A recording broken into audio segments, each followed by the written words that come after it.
Di sepanjang jalan Mawar, deretan ruko berdiri rapat. Suara kendaraan, debu semen, dan aroma kayu yang dipotong memenuhi udara. Di antara semua itu, dua toko bangunan berdiri bersebelahan, toko bangunan HM milik Herman, dan toko bangunan Abdu milik Abdu. Keduanya menjual barang serupa, semen, cat, pipa, dan besi. Namun, nasib mereka berjalan di dua arah berbeda. Setiap pagi, Herman membuka tokonya lebih awal dari siapapun. Ia selalu memulai hari dengan berdoa bersama istrinya, Rita, sebelum membuka pintu toko. Karyawan setianya, Samsul, datang membawa senyum dan menyapu halaman depan yang penuh debu. Barang-barang tersusun rapi, daftar stok dicatat dengan teliti, dan pelanggan disambut dengan sapaan sopan. Rezeki itu bukan soal cepat-cepatan, Sul, kata Herman suatu pagi, sambil menata cat kaleng. Yang penting, halal dan berkah. Sementara itu, di toko sebelah, Abdu membuka pintu dengan langkah malas. Ia sering datang terlambat, sementara istrinya, Ningsih, menyiapkan kopi di belakang toko dengan wajah lelah. Rak-rak di toko Abdu berantakan, barang dibiarkan berdebu, dan pelanggan sering kebingungan mencari harga. Namun Abdu selalu punya alasan untuk membenarkan keadaan. Pelanggan sekarang pilih-pilih, harga bahan naik. Untung kalau masih ada yang datang, gerutunya. Kenyataannya, orang-orang di sekitar lebih percaya belanja di toko Herman. Selain barang lengkap dan pelayanan ramah, Herman dikenal tidak pernah menipu harga. Ia sering memberi potongan bagi pekerja bangunan kecil yang kesulitan membayar. Beberapa warga bahkan bilang, kalau Herman belum buka, mending tunggu saja. Barangnya lebih pasti, timbang di toko sebelah bisa ribut. Kabar seperti itu membuat Abdu semakin geram. Dulu, ketika pertama kali membuka usaha, ia yakin bisa menyaingi siapapun. Modalnya besar, koneksinya banyak, dan ia merasa lebih berpengalaman. Tapi waktu berlalu, omsetnya malah menurun, sementara toko Herman makin ramai. Setiap kali Abdu melihat pelanggan mengantre di depan toko HM, dadanya terasa panas. Tatapannya tajam, menembus celah etalase kaca yang memisahkan kedua toko. Ia memperhatikan Herman tertawa bersama pembeli, seolah hidupnya tanpa beban. Dia pura-pura suci, gumam Abdu pelan, menatap dengan rasa tak terima. Ningsih yang mendengarnya hanya diam, menatap suaminya khawatir. Abdu, jangan iri begitu. Kita juga masih punya rezeki, ucapnya lembut. Rezeki apa? Lihat itu, tiap hari orang datang ke dia. Sementara kita, 1-2 pembeli, itu pun menawar sampai rugi. Jawab Abdu, suaranya meninggi. Hari-hari berikutnya, jarak di antara dua toko itu semakin terasa. Herman tak pernah peduli dengan omongan orang atau tatapan Abdu. Ia sibuk dengan pekerjaannya, memastikan semua pelanggan puas. Ia juga sering membantu anak-anak kecil yang lewat dengan memberi minum gratis, atau sekadar tempat berteduh dari panas. Baginya, usaha bukan hanya soal untung rugi, tapi soal kepercayaan. Namun bagi Abdu, semua itu terdengar seperti alasan orang kalah. Setiap malam, ia duduk di depan buku catatan yang sepi transaksi. Tumpukan cat dan semen menunggu pembeli, sementara tagihan datang satu persatu. Ia mulai menyalahkan segala hal.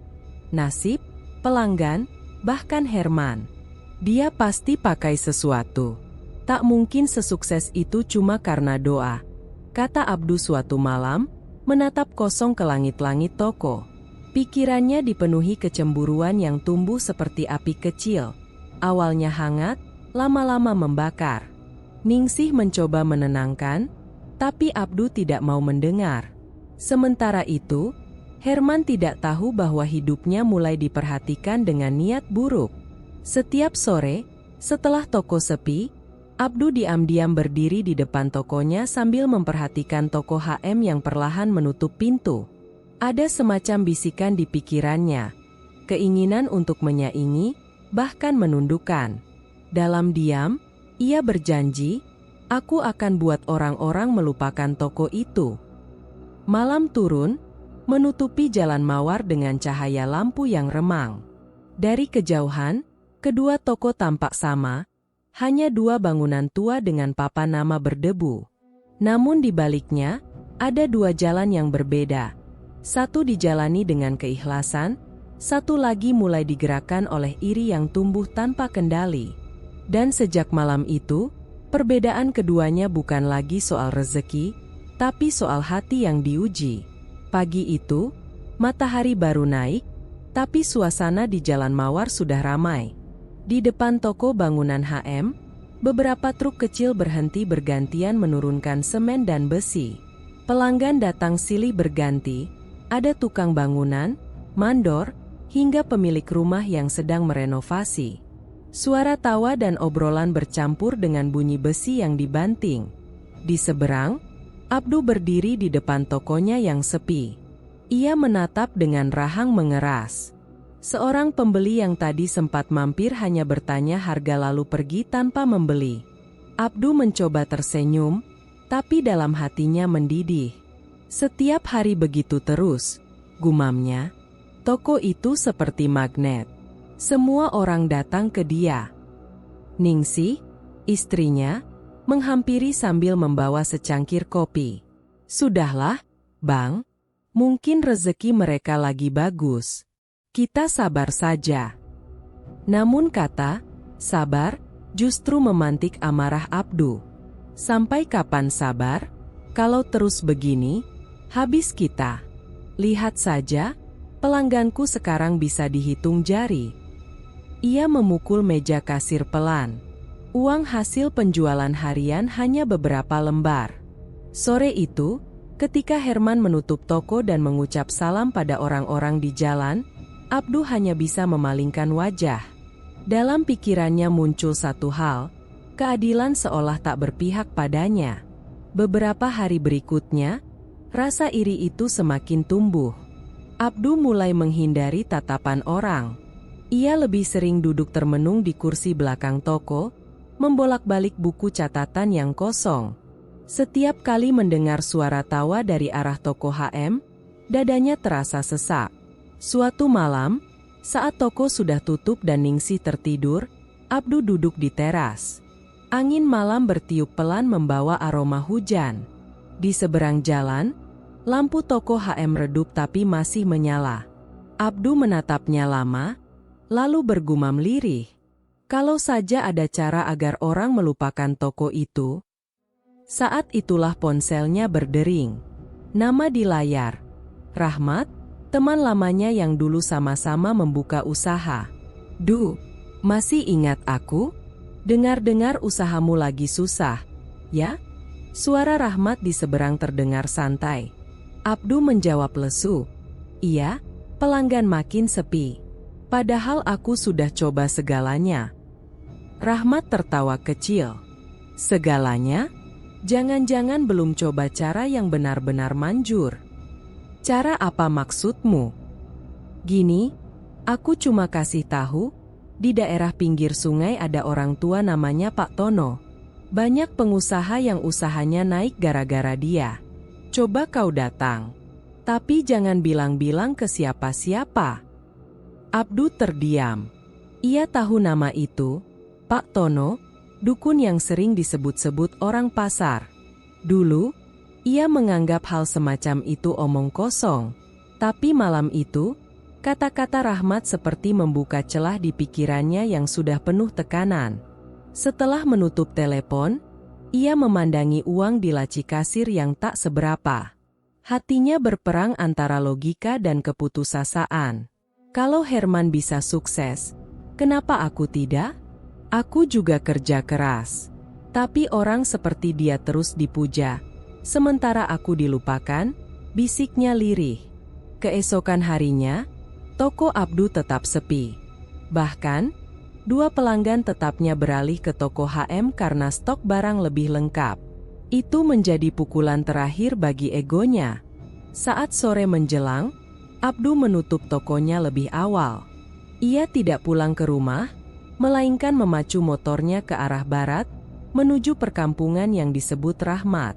Langit mulai gelap ketika ia tiba di jalan kecil dekat sungai. Udara lembab, suara kodok bersahutan. Rumah-rumah di sana tampak tua dan berlumut. Di ujung gang, ada sebuah rumah berdinding bambu dengan lampu kuning redup. Di depannya tergantung sesajen kecil dan dupa yang masih menyala. Abdu berhenti, menatap sebentar, lalu mengetuk pelan. Dari dalam terdengar suara serak, "Masuk saja, sudah ditunggu." Abdu tertegun. Ia belum sempat memperkenalkan diri, tapi orang di dalam sudah tahu. Pak Tono duduk bersila di lantai. Matanya tajam, wajahnya tua namun berwibawa. Di sekelilingnya ada botol kaca, bunga kering, dan patung kecil berwarna hitam yang tampak seperti batu. "Namamu Abdu, kan? Pemilik toko bangunan?" tanya Pak Tono tanpa menoleh. Abdu mengangguk gugup. "Iya, Pak. Saya ingin usaha saya ramai. Seperti dulu." Pak Tono tersenyum samar. "Tidak ada yang tak bisa diatur, asal kau mau berani." "Berani bagaimana, Pak?" "Berani bayar harga. Tidak semua rezeki datang dengan doa. Nah, ada yang harus ditarik dengan kekuatan." Abdu menelan ludah. Kata-kata itu menakutkan tapi juga memikat. Pak Tono menggeser patung batu itu mendekat. "Ini penglaris. Kalau kau letakkan di tempat yang benar, orang-orang akan datang. Tapi ingat, setiap yang diberi ada yang diminta." Hening sejenak. Hanya suara sungai mengalir di kejauhan. Dalam hati, Abdu tahu langkah ini bukan jalan yang seharusnya ia ambil. Tapi pikiran tentang toko sepi dan Herman yang selalu dipuji membuatnya buta. Ia menatap patung itu lama, lalu mengangguk pelan. "Saya mau coba, Pak." Pak Tono tersenyum lebar. "Bagus. Maka mulai malam ini, hidupmu tak akan sama lagi." Malam itu udara di pinggir sungai begitu lembab. Kabut tipis menggantung di atas air yang mengalir pelan. Pepohonan di sekitarnya bergoyang pelan diterpa angin, sementara cahaya bulan hanya menembus sebagian, membuat bayangan pohon tampak seperti sosok-sosok berdiri diam. Abdu datang mengenakan jaket hitam dan topi, melangkah ragu menyusuri jalan setapak berlumpur. Suara serangga malam dan bau dupa samar-samar mulai terasa ketika ia melihat rumah Pak Tono di kejauhan, gubuk kecil dengan lampu minyak berkelap-kelip di dalamnya. Pintu rumah sudah terbuka. "Masuk saja, Abdu." Suara berat Pak Tono terdengar dari dalam. Abdu menelan ludah. Ia belum sempat mengetuk, tapi orang itu sudah tahu kedatangannya. Di dalam ruangan, aroma menyan begitu kuat. Di tengah lantai anyaman bambu terdapat lingkaran kecil dari garam dan bunga kering. Di depannya, Pak Tono duduk bersila dengan pakaian serba hitam. Wajahnya dipenuhi keriput, namun tatapannya tajam seperti menembus isi kepala. "Sudah siap?" tanya Pak Tono tanpa basa-basi. Abdu mengangguk, walau tubuhnya gemetar. Pak Tono mengambil kain merah dari wadah anyaman dan membuka lipatannya perlahan. Di dalamnya ada patung kecil dari batu hitam, setinggi telapak tangan. Bentuknya menyerupai manusia, tapi wajahnya tidak jelas. Hanya guratan kasar, dengan dua titik menyerupai mata. Abdu menatap benda itu dengan rasa campur antara penasaran dan takut. "Ini namanya si penarik rezeki," ujar Pak Tono. "Batu ini berasal dari dasar sungai tua, tempat arwah penjaga kekayaan bersemayam. Siapapun yang memeliharanya, tokonya akan ramai. Tapi harus tahu aturannya." Abdu menelan ludah. "Aturan apa, Pak?" Pak Tono menatapnya dalam-dalam. "Letakkan patung ini di bawah meja kasir, menghadap ke pintu masuk. Jangan pernah memindahkannya. Setiap malam Jumat, beri sesajen darah ayam jantan segar. Jangan lupa ucapkan niatmu dengan jelas, minta agar pelanggan datang dan hatinya tertarik membeli. Abdu terdiam lama. Kata, darah, membuatnya mual.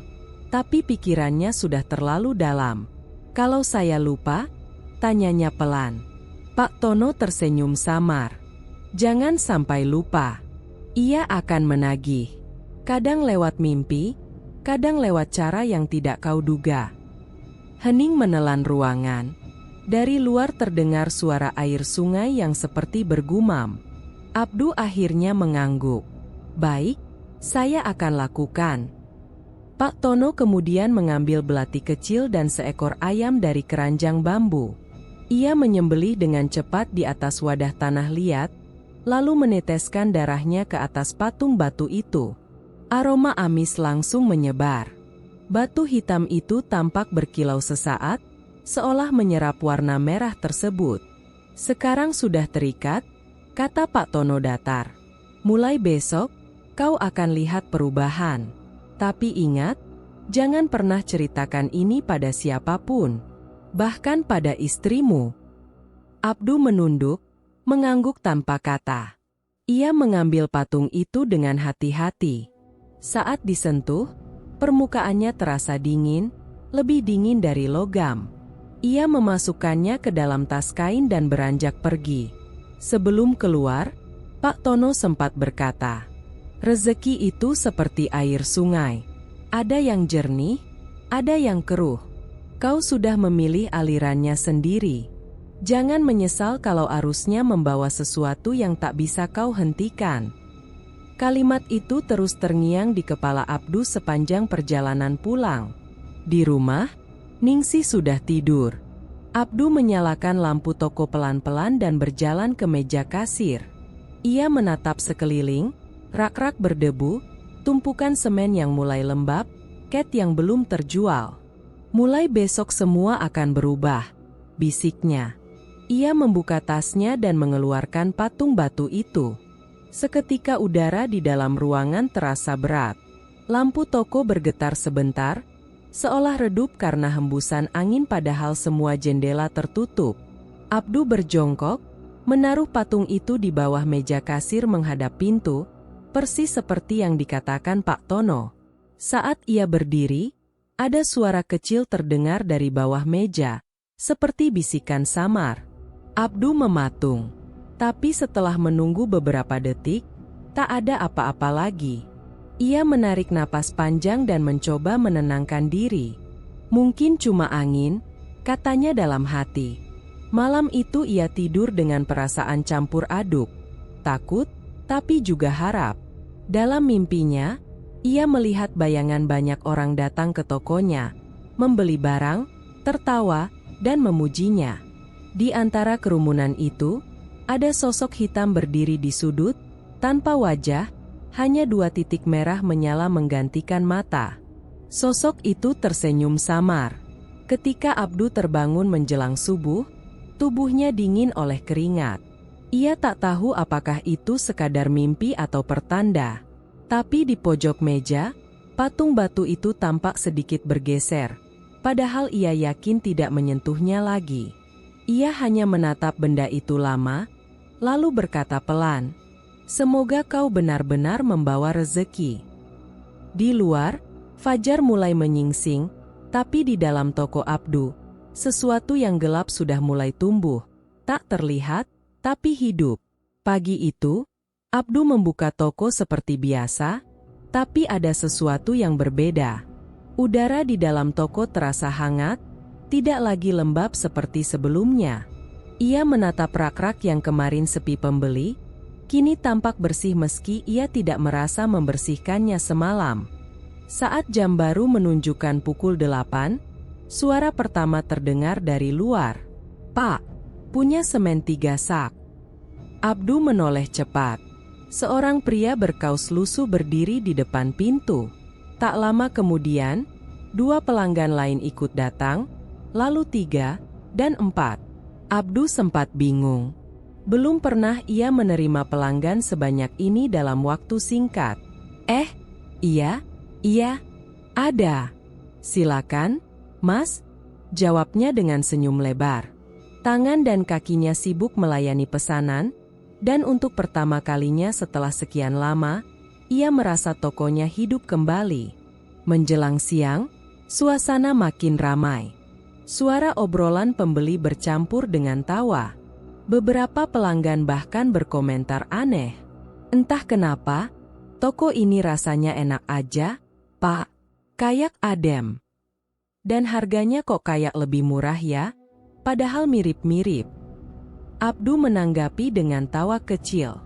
Dalam hatinya, ia tahu tidak ada yang ia ubah dari harga. Tapi ia tidak menanyakan lebih jauh. Ia hanya mengucap syukur, atau mungkin kepuasan. Di bawah meja kasir, patung batu hitam yang ia letakkan malam sebelumnya tampak diam. Namun Abdu merasa seperti ada getaran halus setiap kali ia mendekatinya. Ia mencoba mengabaikan. Yang penting, tokonya ramai. Itu saja. Di sisi lain, Herman justru mengalami hal sebaliknya. Sejak pagi, ia sudah menata barang, membuka pintu lebar-lebar, dan menunggu seperti biasa. Tapi hingga siang, tak satu pun pembeli datang. Bahkan pelanggan tetapnya, seperti Bu Lastri, yang biasanya mampir setiap hari, tidak terlihat. "Sul, coba kau lihat keluar. Ada apa?" kata Herman. Samsul keluar ke depan, menatap jalan. "Sepi, Pak. Tapi aneh, orang-orang yang lewat seperti nggak nengok ke sini." "Bagaimana maksudmu?" "Mereka jalan lurus saja, Pak. Padahal toko ini terbuka lebar, tapi mereka kayak nggak lihat." Herman keluar, berdiri di depan pintu. Ia melambai kedua orang tukang bangunan yang lewat sambil membawa pipa. "Mas, mau beli paku?" serunya. Tapi keduanya terus berjalan, sama sekali tidak menoleh, seolah Herman tidak ada di sana. Wajah Herman menegang. Ia mencoba memastikan, bahkan memanggil lebih keras, tapi tetap tak ada respons. Samsul menatap tuannya, bingung. "Mereka benar-benar nggak lihat, Pak?" Herman menatap papan toko yang tergantung di atas pintu. Toko bangunan HM. Huruf-hurufnya tampak buram, seperti tertutup kabut tipis padahal udara sedang cerah. "Ini, ada apa sebenarnya?" gumamnya pelan. Sore hari, Bu Lastri lewat di depan toko HM. Ia memang berniat membeli cat seperti biasanya, tapi dari kejauhan, ia melihat sesuatu yang membuatnya berhenti melangkah. Toko HM tampak gelap, seperti tidak buka. Pintu tampak setengah tertutup, meski sebenarnya terbuka lebar. Ia menunduk, lalu menatap lagi. Papan toko itu terlihat buram, dan entah kenapa ada bayangan samar di dalamnya. Mungkin Herman belum buka, pikirnya, lalu berbelok ke arah toko sebelah. Ketika ia melangkah ke dalam toko Abdu, suasana langsung terasa hangat dan terang. Bau dupa samar memenuhi udara. Abdu menyapanya dengan senyum lebar. "Bu Lastri." "Wah, lama nggak kesini. Cari cat?" "Ya." Bu Lastri mengangguk, tersenyum kaku. Ia tidak tahu kenapa kakinya begitu ringan melangkah masuk, seolah-olah ada yang menuntun. Sore itu, ia membeli 3 kaleng cat dari Abdu, sesuatu yang belum pernah ia lakukan sebelumnya. Menjelang malam, Abdu menghitung hasil penjualan.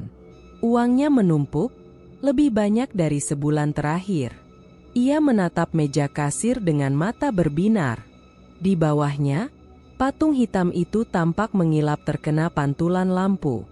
Abdu tersenyum kecil. "Kau memang bekerja dengan baik," katanya lirih. Namun malam itu, saat semua lampu toko sudah dimatikan, sesuatu terjadi. Patung itu bergerak sedikit, bergeser ke arah pintu masuk. Suara langkah kecil terdengar, seperti batu digesek di lantai. Lalu hening lagi. Abdu tidak tahu apa-apa.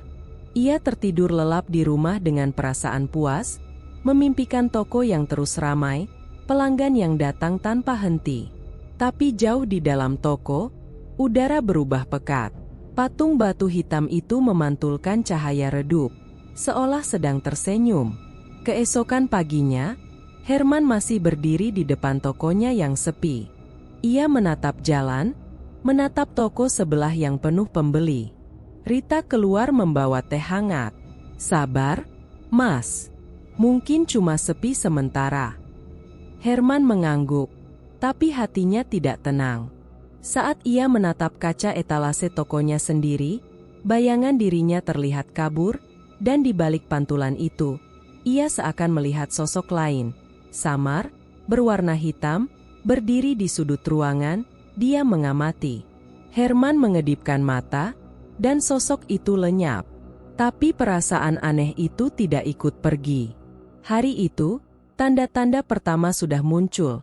Satu toko mulai diselimuti keberuntungan yang tak wajar, sementara yang lain perlahan tertutup oleh sesuatu yang tidak bisa dijelaskan. Dan di antara keduanya, keseimbangan mulai terganggu. Sudah 3 hari berlalu sejak toko bangunan HM mendadak sepi. Setiap pagi, Herman tetap membuka pintu, menata semen, besi, dan cat seperti biasa, tapi hasilnya selalu sama. Tak ada satupun pembeli datang. Di depan tokonya, jalanan masih ramai.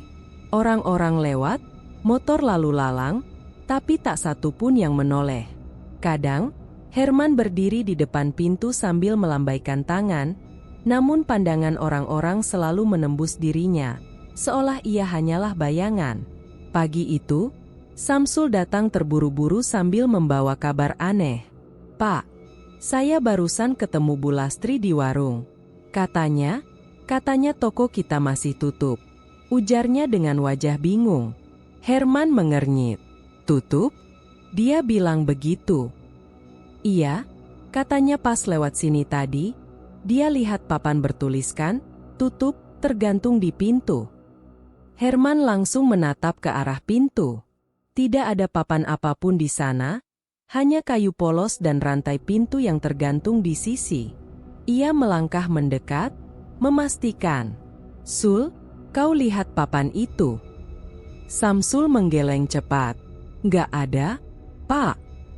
Namun saat Herman menatap kaca etalase di samping pintu, jantungnya berdegup keras. Dalam pantulan kaca, terlihat samar sebuah papan kecil bertuliskan, "Tutup," bergoyang pelan seolah tertiup angin. Ia menoleh ke arah nyata, tidak ada apapun. Tapi di pantulan kaca itu, papan itu tetap ada. Menjelang siang, udara di dalam toko terasa lebih lembab dari biasanya. Raket dan semen mulai ditutupi embun tipis yang anehnya tidak hilang meski udara panas. Cermin kecil di dinding kasir mulai buram, dan setiap Herman mendekat, pantulannya terlihat berganda, seperti ada sosok lain berdiri di belakangnya. "Rita," panggilnya. Istrinya datang dari belakang, membawa catatan penjualan yang kosong. "Ada apa, Mas?" "Lihat ini." Herman menunjuk cermin. Rita menatap, lalu mundur satu langkah. "Kenapa kayak berembun begini? Padahal kita nggak pakai AC." Mereka berdua saling berpandangan. Hening. Lalu Rita menelan ludah, berbisik, "Mas, aku merasa ada yang aneh sejak beberapa hari ini." "Aneh bagaimana?" "Setiap malam, aku dengar seperti ada orang mengetuk dari arah depan toko. Tapi waktu aku lihat, gak ada siapa-siapa." Herman terdiam. Ia mulai teringat bayangan hitam yang sempat dilihatnya di pantulan kaca 2 hari lalu. Malam itu ia pikir itu hanya lelah, tapi sekarang semuanya terasa masuk akal, atau justru makin tidak masuk akal. Sore hari, mereka mendapat kabar baru. Seorang pelanggan lama, Pak Darman, datang tergesa-gesa dari arah jalan. "Pak Herman, saya mau tanya, toko Bapak buka nggak sih?" Katanya. "Tentu buka, Pak. Ini saya di sini." Pak Darman mengerutkan dahi. Tapi kok aneh ya? Tadi saya lewat 2 kali, toko ini kelihatan gelap dan tertutup. Saya pikir Bapak libur. Herman menatapnya lekat-lekat. Gelap dan tertutup. Iya, bahkan saya lihat papan, tutup, juga tergantung. Saya baru yakin buka setelah dengar suara Bapak tadi. Pak Darman tertawa kecil, mencoba menenangkan suasana, lalu pergi. Tapi kata-katanya meninggalkan sesuatu di dada Herman, perasaan dingin yang menekan dari dalam. Malam itu, Herman duduk di kursi depan, memandangi toko yang mulai gelap. Ia menatap kaca etalase dari luar, dan kembali melihat bayangan samar. Toko tampak redup, papan, tutup, bergantung jelas. Namun yang lebih mengerikan, dari dalam pantulan kaca itu terlihat sosok hitam berdiri di balik meja kasir. Tidak bergerak, hanya menatap keluar. Herman melangkah perlahan mendekat, tapi setiap langkah yang diambil, bayangan itu semakin dekat di pantulan. Saat jarak tinggal 1 meter, lampu toko tiba-tiba padam sekejap, lalu menyala lagi. Sosok itu lenyap, tapi bau anyir samar tercium dari arah meja kasir. Rita muncul dari belakang, wajahnya pucat. "Mas, tolong tutup tokonya malam ini. Aku nggak enak perasaan." Herman menarik napas berat, lalu mengangguk. "Iya, besok kita cari orang yang bisa bantu. Ini sudah nggak wajar." Malam semakin larut. Rita tak bisa tidur. Dari kamarnya, ia menatap toko di seberang, toko Abdu, yang masih terang meski sudah hampir tengah malam. Dari balik tirai, ia melihat Abdu duduk di depan tokonya, menyalakan dupa dan meletakkan sesuatu di lantai. Seperti semangkuk darah ayam. "Mas," bisik Rita pelan. "Aku rasa masalah kita bukan cuma kebetulan." Herman menatap istrinya. "Kau curiga Abdu?" Rita mengangguk. "Sejak tokonya ramai, toko kita malah seperti hilang. Mungkin dia pakai sesuatu." Herman terdiam lama. Ia tidak mau menuduh tanpa bukti, tapi di dalam hatinya ada rasa yang sama. Firasat buruk bahwa ini bukan sekadar keberuntungan. Menjelang fajar, kaca-kaca toko HM mulai berembun kembali.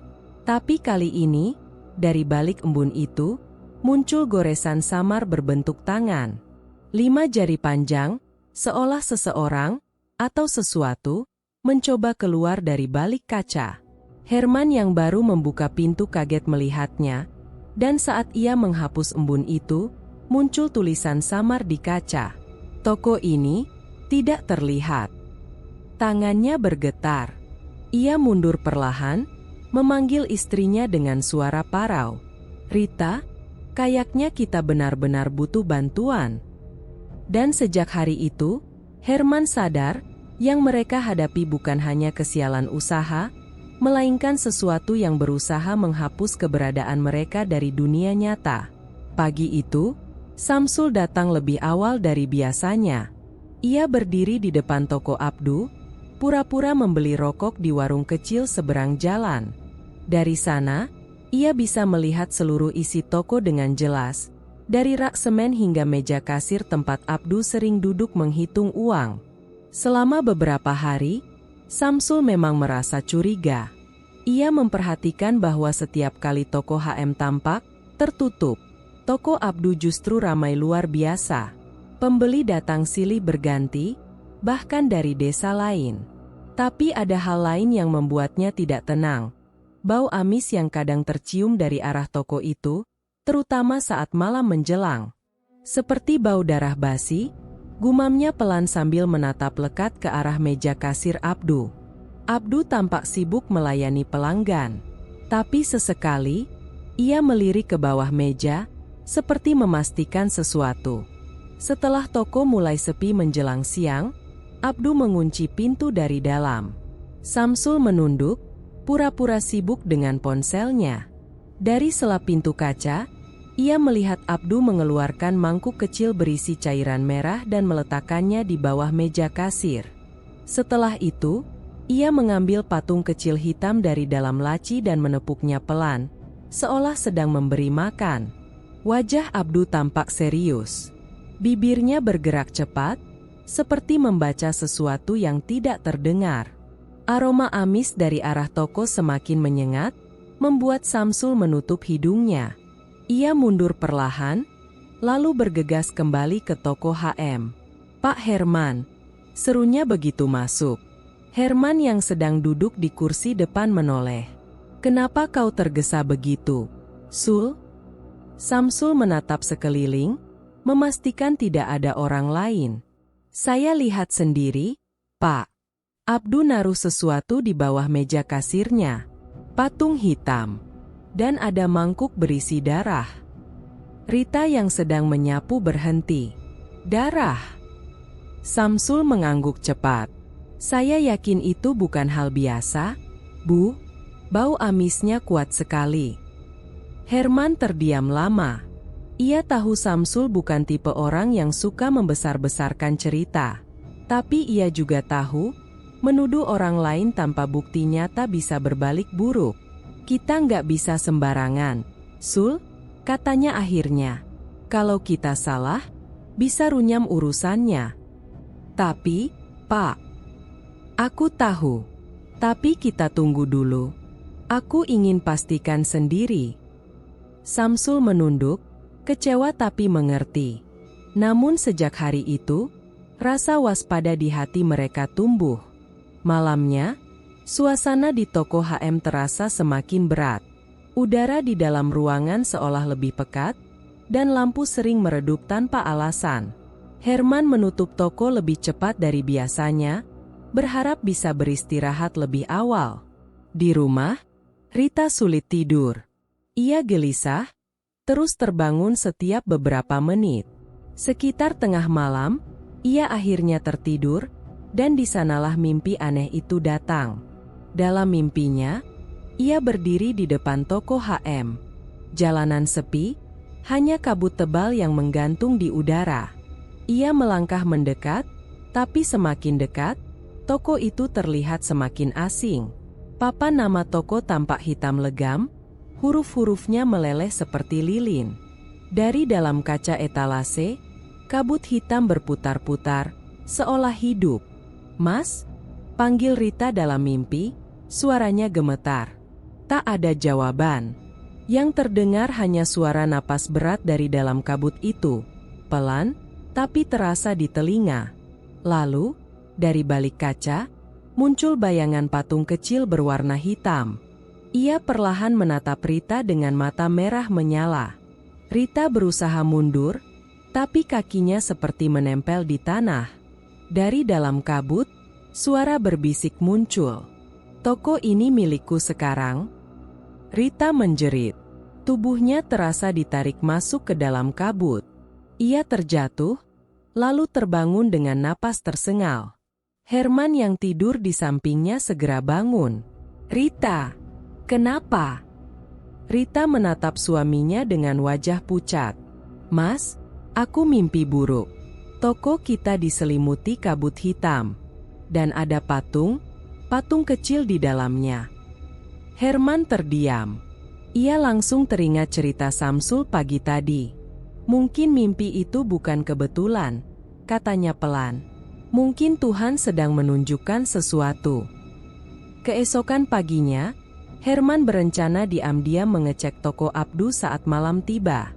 Ia ingin melihat sendiri benda apa yang disimpan di bawah meja kasir itu. Tapi sebelum sempat menyusun rencana, ia menemukan sesuatu yang membuat darahnya berdesir. Di depan pintu tokonya sendiri, ada tumpahan darah segar berbentuk lingkaran kecil. Tak ada jejak hewan, tak ada tanda orang lewat.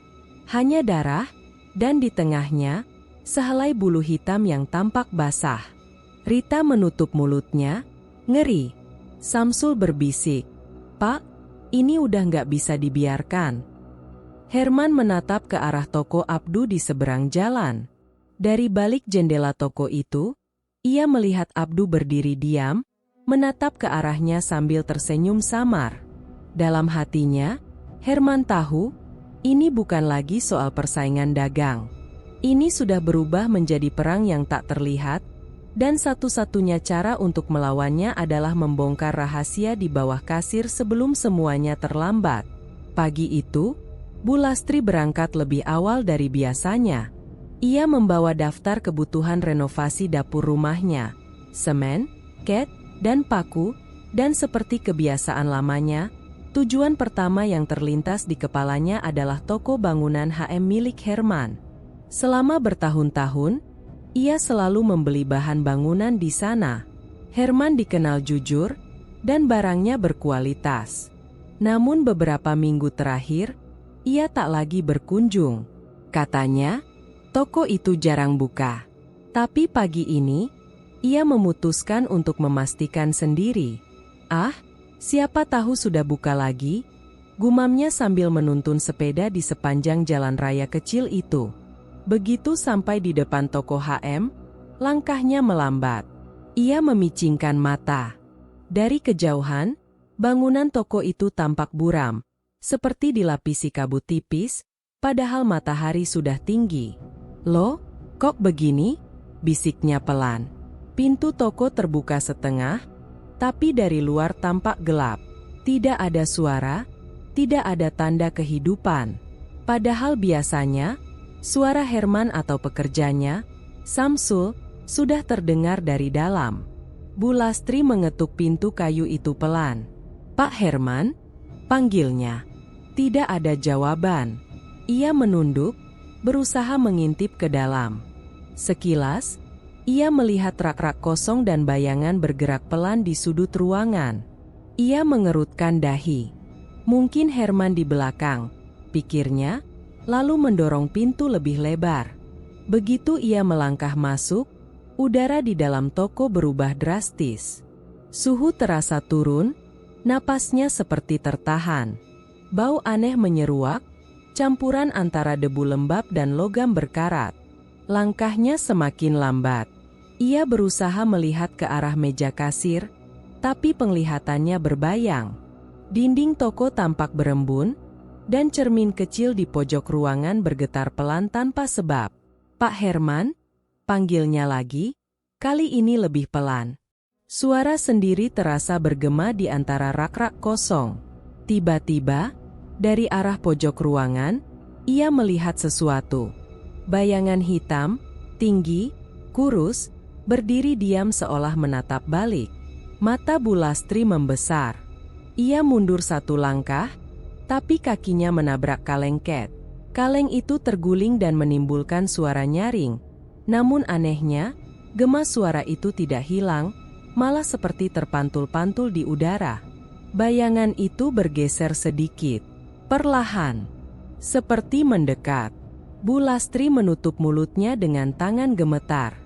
Jantungnya berdebar begitu kencang, hingga telinganya berdengung. Siapa di sana?" suaranya serak. Bayangan itu berhenti di depan cermin kecil. Untuk sesaat, ia melihat pantulan yang tak masuk akal. Di dalam cermin, toko terlihat terang dan ramai. Ada pelanggan, ada Herman yang tersenyum. Tapi di dunia nyata, hanya ada dirinya dan kabut hitam yang berputar. Kepalanya mendadak pusing. Ruangan terasa berputar. Ia sempat ingin berpegangan pada meja kasir, tapi tangannya seperti menembus udara. Dalam sekejap, semuanya menjadi gelap. Ketika ia sadar, ia sudah berada di luar toko, berdiri di trotoar sambil terengah-engah. Toko HM di hadapannya kini terlihat normal. Pintu terbuka, papan toko jelas, tapi di dalamnya gelap dan sunyi. Bu Lastri tidak tahu bagaimana ia bisa keluar. Ia hanya tahu satu hal, sesuatu di dalam sana bukan lagi toko yang sama. Dengan tubuh gemetar, ia segera menaiki sepedanya dan pergi tanpa menoleh. Menjelang siang, Bu Lastri tiba di warung dekat rumahnya. Nafasnya masih tersengal. "Loh, Bu Lastri, kok pucat sekali?" tanya pemilik warung. "Tokonya Herman," ucapnya terbata. "Kayak nggak ada orang. Tapi pas saya masuk, saya lihat sesuatu." Beberapa orang di warung mulai mendekat, penasaran. Sesuatu bagaimana, Bu? Kayak bayangan, tinggi, hitam. Dan toko itu aneh, rasanya dingin banget. Cerita itu cepat menyebar. Siang itu juga, beberapa warga lain mencoba melihat toko HM dari jauh, tapi sebagian mengaku merinding sebelum sempat mendekat. Ada yang bilang melihat kabut tipis di depan pintu, ada pula yang merasa seperti ditatap dari dalam. Menjelang sore, kabar pun beredar luas. Toko Herman sekarang angker. Orang yang masuk bisa pingsan. Sementara itu, di rumah, Herman duduk murung. Ia baru saja mendapat kabar dari Samsul tentang gosip itu. "Pak, orang-orang bilang toko kita angker. Katanya ada yang lihat bayangan di dalam." Rita menatap suaminya, wajahnya pucat. "Mas, jangan bilang itu Bu Lastri." Herman mengangguk pelan. "Iya, katanya dia sampai pingsan di dalam toko." Rita memegangi dadanya. "Berarti mimpi itu benar, Mas. Toko kita memang diselimuti sesuatu." Herman menatap kosong ke arah jendela. Di kejauhan, ia bisa melihat toko Abdu, terang, ramai, penuh pembeli. Sedangkan tokonya sendiri kini dijauhi orang, bahkan disebut tempat berhantu. "Aku harus tahu apa yang sebenarnya terjadi," katanya dengan nada pelan tapi tegas. "Mas mau kemana? Kalau Abdu memang penyebabnya, malam ini aku akan buktikan sendiri." Rita menatap suaminya, ketakutan. Tapi Herman tak lagi ragu. Ia tahu, jika ia tidak bertindak, maka bukan hanya tokonya yang akan hilang, melainkan juga nama baik dan kehidupannya. Malam itu, tekad Herman mulai terbentuk, dan sejak saat itu, perburuan kebenaran pun dimulai. Beberapa minggu berlalu sejak toko Abdu tiba-tiba melejit pesat. Kini, setiap pagi, antrean pembeli sudah terbentuk bahkan sebelum toko dibuka. Rak-rak yang dulu berdebu kini penuh barang baru. Cat berwarna cerah, semen premium, besi, keramik, semua terisi rapi. Abdu berdiri di depan tokonya dengan dada membusung. Di sampingnya, sebuah mobil baru berwarna hitam terparkir megah. "Lihat, Ningsih," katanya sambil menepuk-nepuk kap mobil. "Dulu siapa sangka, kita bakal punya mobil seharga ini." Ningsih, istrinya, tersenyum tipis. "Syukurlah, Mas. Tapi kok cepat sekali ya rezekinya datang." Abdu hanya tertawa kecil. "Yang penting halal. Aku cuma kerja lebih rajin." Tapi dalam hati, ia tahu persis bahwa semua ini bukan hasil kerja keras. Setiap kali menghitung uang, bayangan patung hitam di bawah meja kasir selalu terlintas di pikirannya. Ia ingat pesan Pak Tono. "Selama kau beri sesajen, rezekimu tak akan berhenti. Tapi kalau kau lalai, dia akan menagih." Sore itu, Abdu menutup toko lebih awal. Ia menuju ruang belakang tempat ia biasa meletakkan perlengkapan ritual. Di sana, udara terasa lembab dan berbau amis. Di lantai, mangkuk kecil berisi darah ayam sudah kering.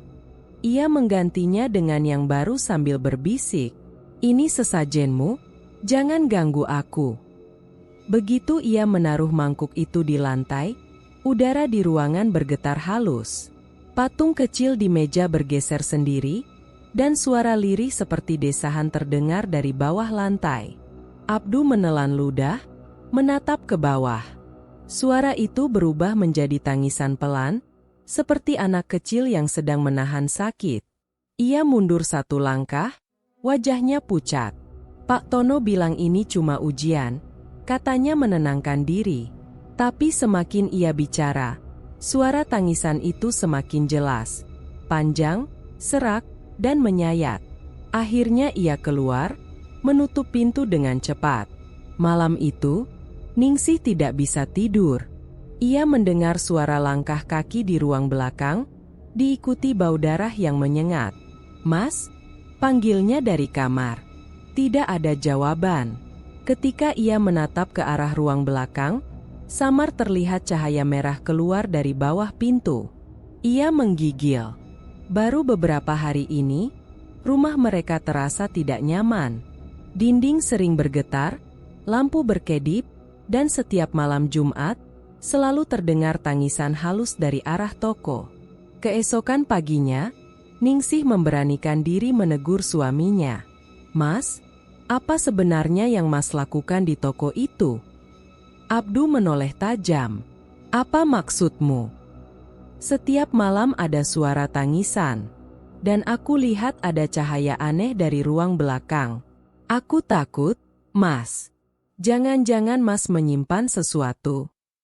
Abdu membuang muka. "Sudah, jangan ikut campur urusan toko. Itu cuma suara tikus." "Tikus nggak mungkin nangis, Mas." Nada Ningsih meninggi. Ia memegangi dadanya yang berdebar. "Mas berubah. Dulu Mas selalu sholat tepat waktu.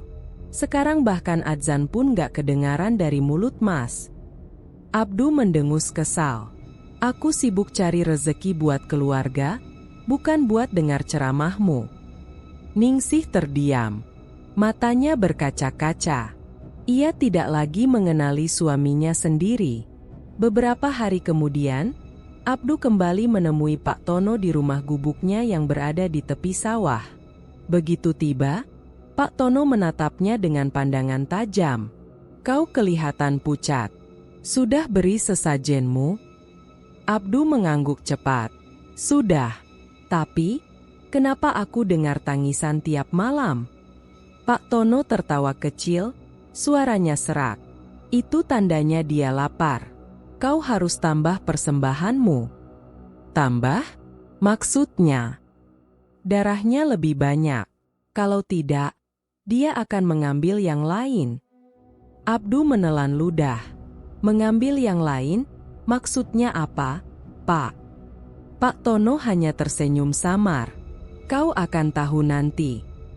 Perjalanan pulang malam itu terasa panjang. Angin dingin berhembus dari arah sawah, membawa bau amis samar.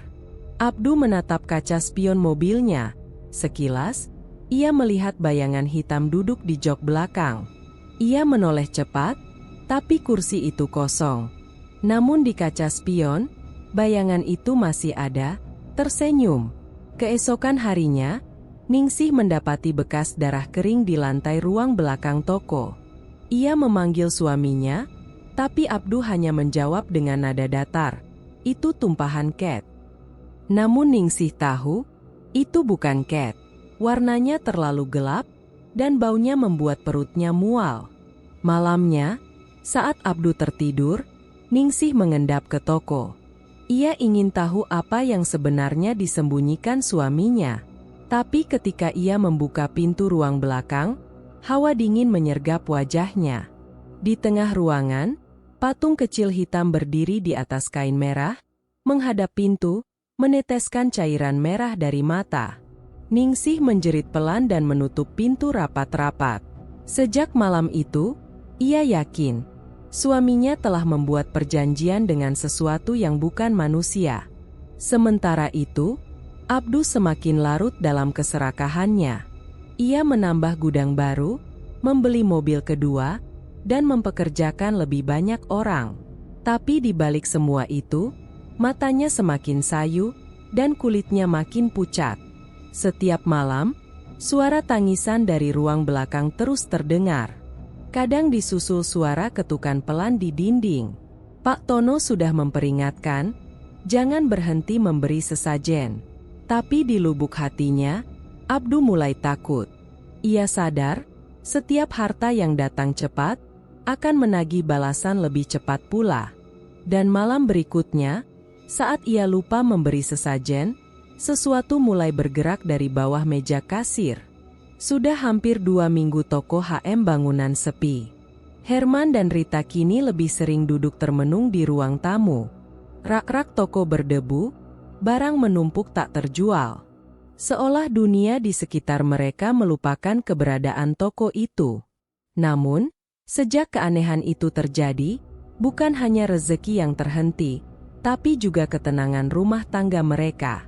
Malam itu, Rita sedang menyiapkan teh di dapur. Tiba-tiba terdengar suara langkah kaki pelan di belakangnya. Ia menoleh, tak ada siapapun. Namun sendok yang tadi ia taruh di meja tiba-tiba jatuh sendiri ke lantai. Suara itu diikuti bunyi benda terguling dari ruang tengah. Rita buru-buru keluar. Di sana, vas bunga di meja sudah pecah, padahal tak ada angin. Rita menatap sekeliling, napasnya memburu. "Mas?" panggilnya. Herman keluar dari kamar dengan wajah lelah. "Ada apa lagi, Rita?" Vasnya jatuh sendiri. "Aku dengar ada yang jalan di dapur." Herman mendekat, memungut pecahan vas. Ia diam lama. Dalam hatinya, rasa cemas semakin menguat. Sudah beberapa malam terakhir, hal-hal seperti ini terjadi. Lampu berkedip, kursi bergeser sendiri, kadang terdengar bisikan samar dari arah pintu toko. Awalnya ia berpikir itu cuma halusinasi karena stres. Tapi malam demi malam, gangguan itu makin nyata.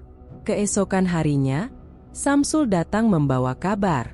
"Mas, aku rasa ini bukan cuma soal pelanggan yang gak lihat toko. Aku ngerasa hawa di sekitar sini berat banget," katanya sambil menatap sekeliling. Herman menarik napas dalam. "Aku juga ngerasa begitu. Aku sudah berdoa, tapi tetap saja ada sesuatu yang menutup toko ini dari pandangan orang." Rita menimpali pelan, "Kita butuh pertolongan, Mas. Aku sudah minta Bu Lastri carikan ustaz yang biasa menangani hal-hal gaib." Tak lama kemudian, datanglah Ustaz Harun, seorang pria parubaya dengan wajah teduh dan suara tenang. Ia membawa tas kecil berisi kitab dan air mineral. Setelah mendengar penjelasan mereka, Ustaz Harun berjalan pelan ke depan toko. Ia memejamkan mata, membaca doa dalam hati. Herman dan Rita berdiri di belakangnya, menunggu tanpa berani bersuara. Beberapa menit kemudian, Ustaz Harun membuka mata. "Benar," katanya pelan. "Ada penghalang gaib di depan toko ini.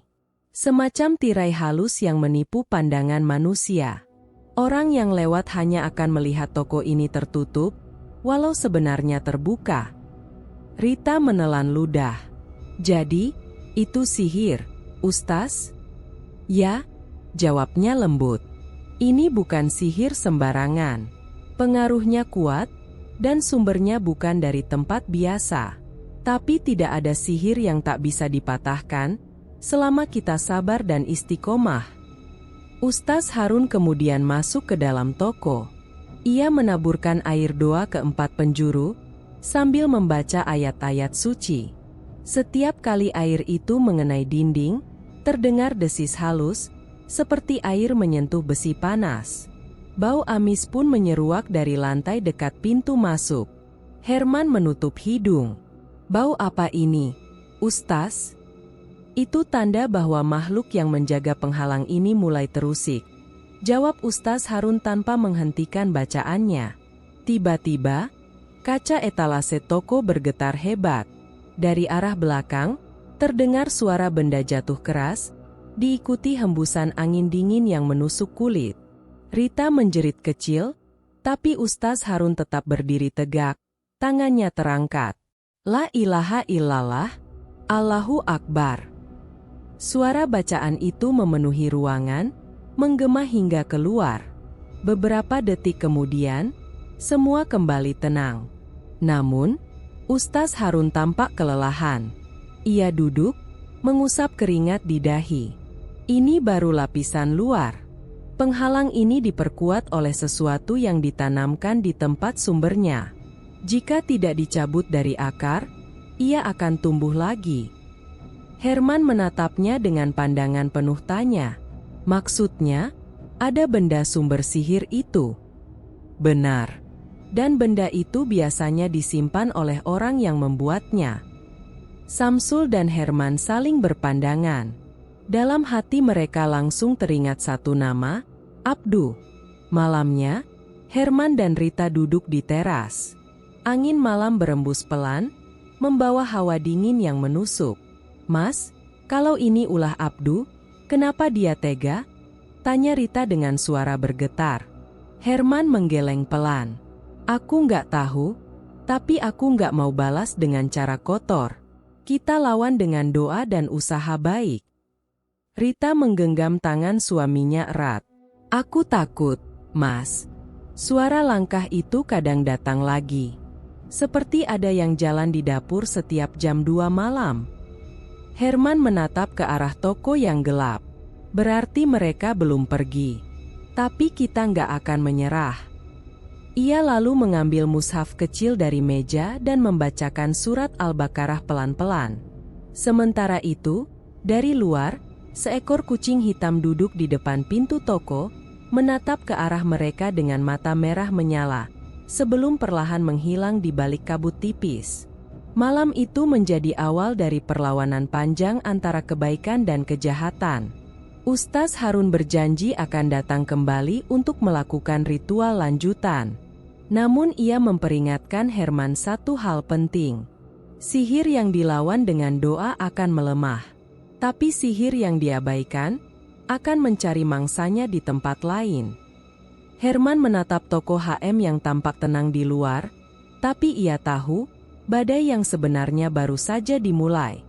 Hujan baru saja reda ketika Rita mendengar ketukan di pintu rumahnya. Jam menunjukkan pukul 8 malam. Udara lembab, dan suara katak bersahutan di halaman belakang. Rita membuka pintu dengan hati-hati.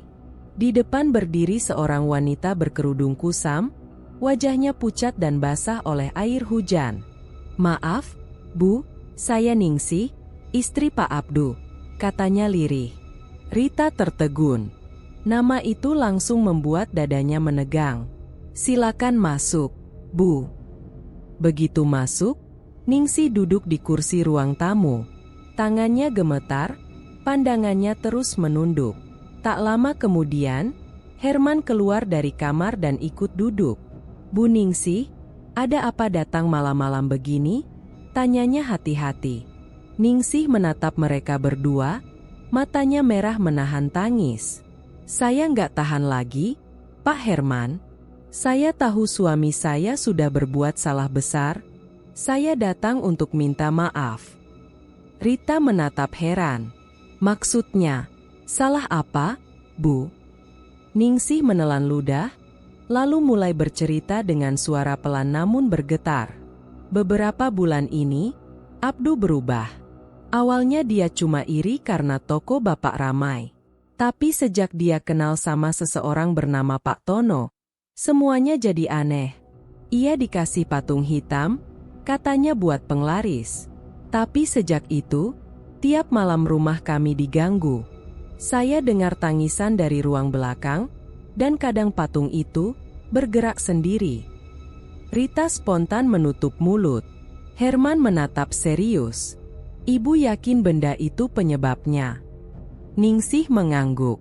"Saya lihat sendiri, Pak. Kadang matanya mengeluarkan cairan merah. Kalau Abdu lupa kasih sesajen, pasti ada suara ketukan di dinding atau bau busuk keluar dari lantai." Ia mulai menangis. "Saya sudah nggak tahan, Pak. Saya takut anak-anak saya kenapa-kenapa.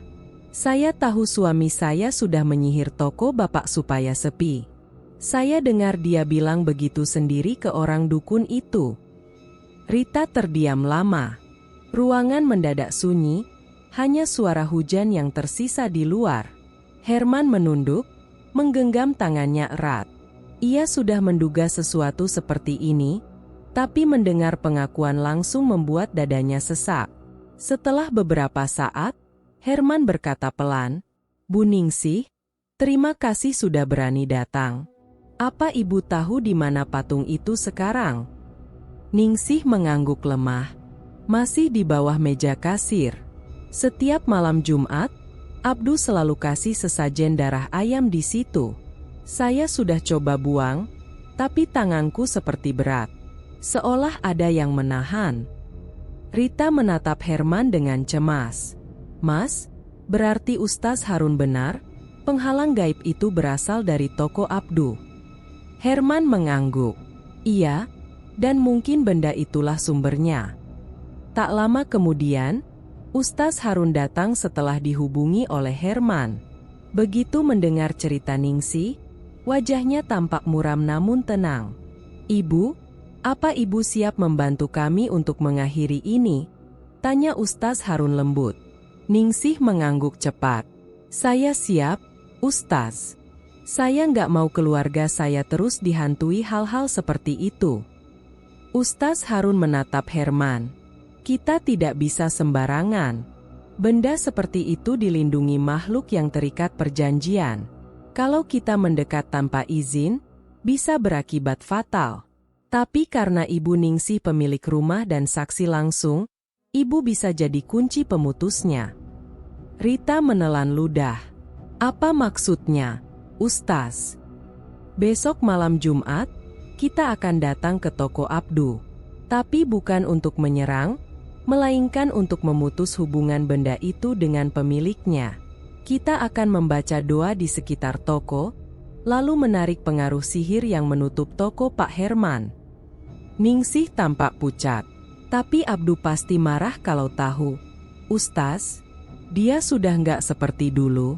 Matanya sering merah, dan kadang bicara sendiri." Ustaz Harun menatapnya penuh empati. Itu tanda jiwanya mulai dikuasai. Kalau tidak segera dihentikan, bukan hanya rezekinya yang binasa, tapi juga dirinya. Malam semakin larut.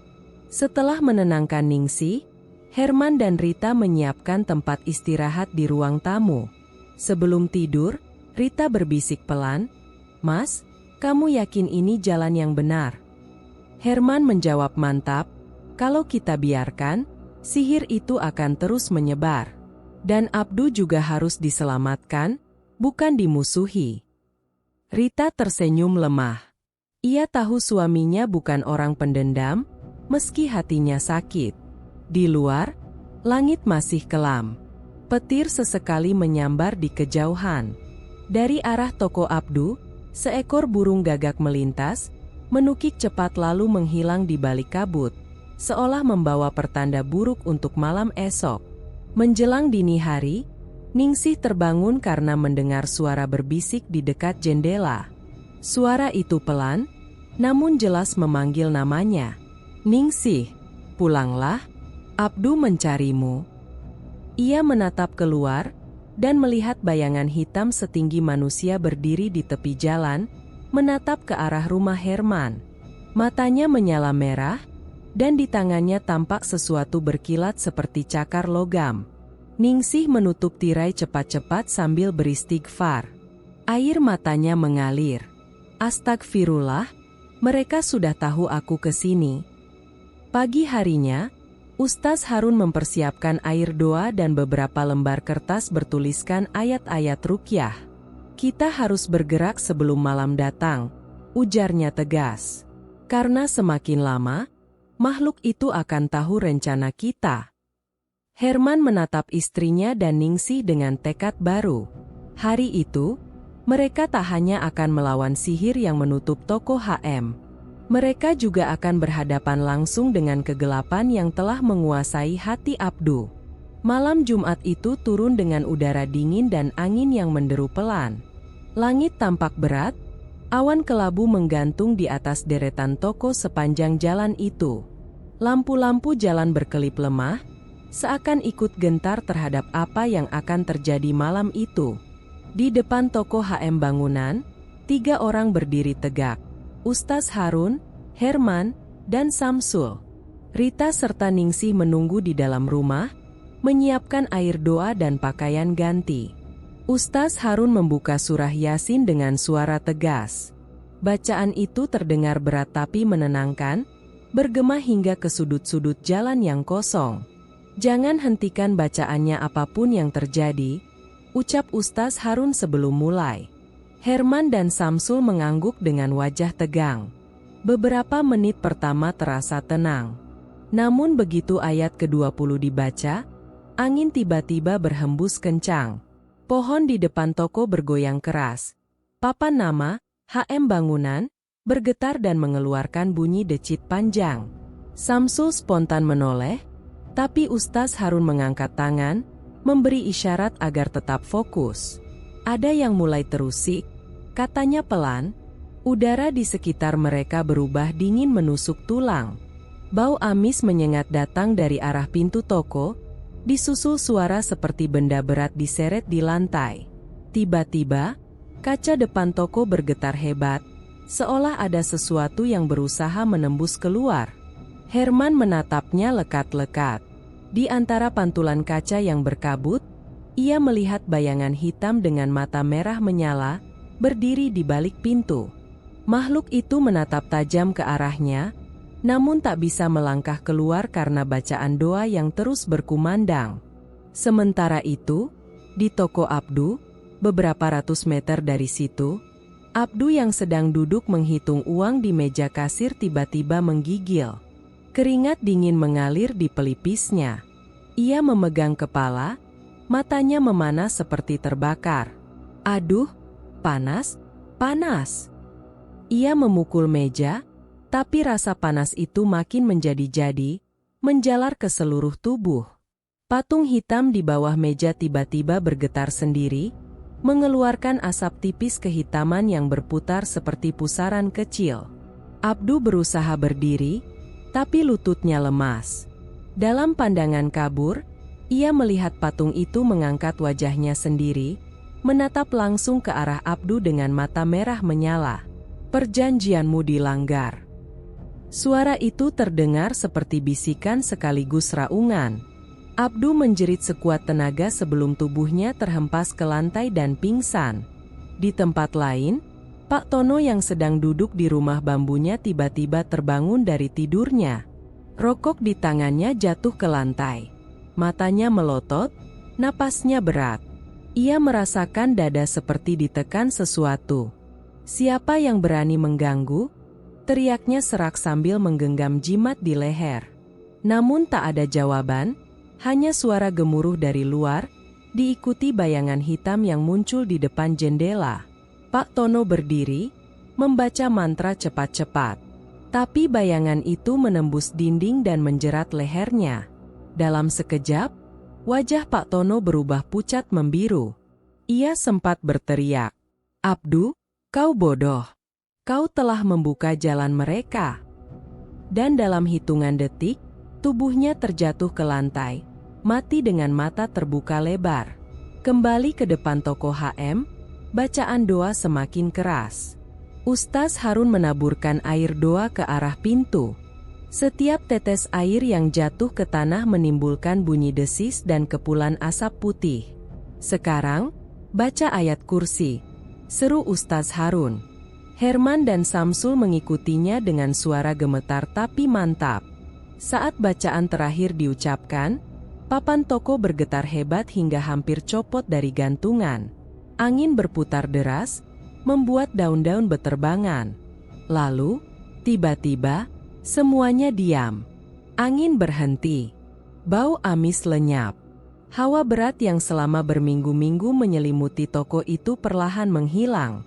Papan HM Bangunan kini tampak terang di bawah cahaya lampu jalan. Ustaz Harun menurunkan tangannya perlahan. "Alhamdulillah, penghalangnya sudah pecah," katanya dengan suara serak namun lega. Rita dan Ningsi berlari keluar, melihat toko mereka kini tampak normal kembali. Rita memeluk suaminya sambil menangis haru. "Mas, toko kita kelihatan lagi." Herman tersenyum tipis, menatap ke langit yang mulai cerah. Namun Ustaz Harun menatap ke arah kejauhan, wajahnya tetap serius. "Ini belum berakhir. Kita hanya memutus tirai yang menutup toko ini. Tapi sumber sihir itu masih di tempat asalnya.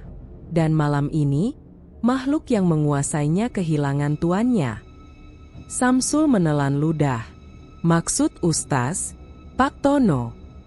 Ustaz Harun mengangguk pelan. "Aku merasakannya.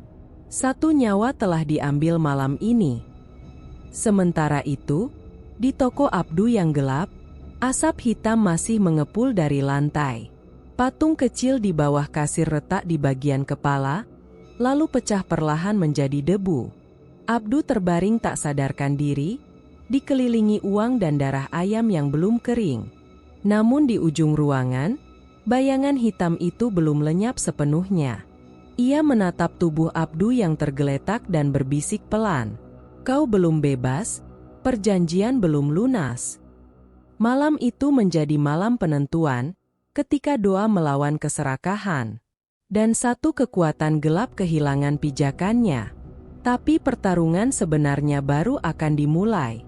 Karena setiap perjanjian gelap selalu menuntut bayaran terakhir.